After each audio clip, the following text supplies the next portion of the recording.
ډېر خطرناک دور روان دی، ډېره خطرناکه فتنه روانه ده او ډېر خطرناکه فتنه. پرون زما دارالعلوم کراچۍ کې د مولانا تقي عثماني صاحب دامت برکاتهم سره ملاقات و. ټولو نه لومبۍ خبره زما د هغه چې وشوه نو په موبایل شو.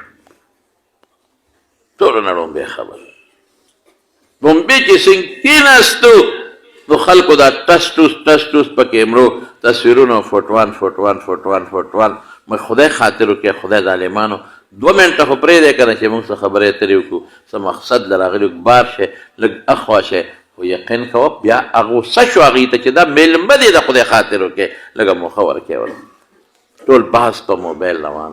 مې حضرت زما خو دا سوچ دی چې دا موبایل نن دجالي فتنه ده، د دجال د راتلو دپاره سهولت کار نن موبایل دی او بیا ټچ موبایل دی، او د دجال د راتلو دپاره اهم کردار نن د دې نټ او د نن د دې موبایل دی، او نن د جینکو حیا د دې موبایل د لاسه برباده شوه.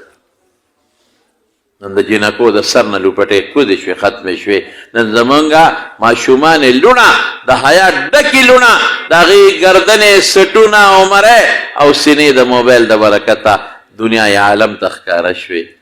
نن جینکو پتلونونه واچول، کټ پتلونونه یې کټ دلته کې شلولي وي ځای په ځای چې دا سرمنې خلک وویني.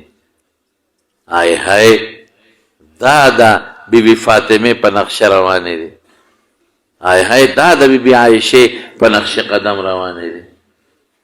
دا به څه کېږي؟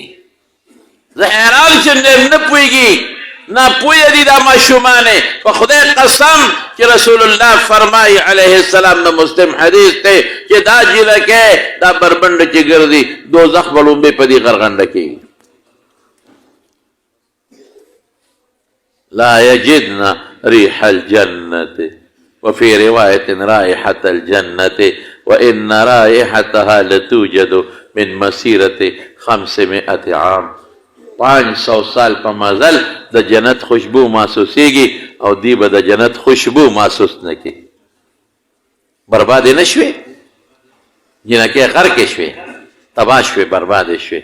کوئی ایجوکیشن په پنجاب کې او په یو دا خو د خدای د مدارسو د مدرسو حفاظت وکړي چې د کنټرول راوستون، او یو د خدای د تبلیغ سره تبلیغ ته دعاګانې کوي الله تبلیغ له نور موسط ورکړي، د مستوراتو د جماعاتو په برکت کنټرول راغی. مستوراتو جماعت په ذریعه کنټرول راغی او د بناتو د مدرسو په ذریعه برقرار او کنټرول راغی. ورنه په خدای قسم دا ملک بروانه و. ټوله دنیا کې یوازې پاکستان کې نه، زه په دنیا ګرځېدلې. ما مصر کتلې دی، انډونیشیا مې کتلې ده، ازبکستان مې کتلې دی، عرب ملکونه کتلې دي. یقین په خدای وکړه نن بورقې پورې خلک خاندي، قسمیان درته نن پټکي پورې خلک خاندي. ازبکستان کې موږ روانو سنت جامع وې پټکي او خلکو به موږ ته کتل او ہمارے پیچھے مذاق اڑاتے تھے خندل با دسو دا علماء گیری نشته صاحب. شکر وباسئ د پاکستان مسلمانانو او بیا بالخصوص زمونږ د کې پی کې مسلمانانو شکر وباسئ چې ستاسو زندگی د علماو د برکت نه، علماو د برکت نه. د تبلیغ مشر خو مولانا الیاس و کنه رحمه الله، د هغه استاد خو شیخ الهند و کنه مولانا محمود حسن رحمت الله علیه.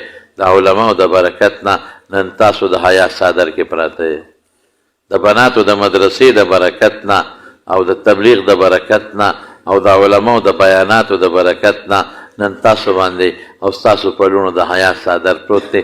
ورنه اسلام آباد ته لاړ شه مارکیټونو ته، لاهور ته لاړ شه مارکیټونو ته، د خدای غضب او قهر راورېږي په دغه خلکو. ولې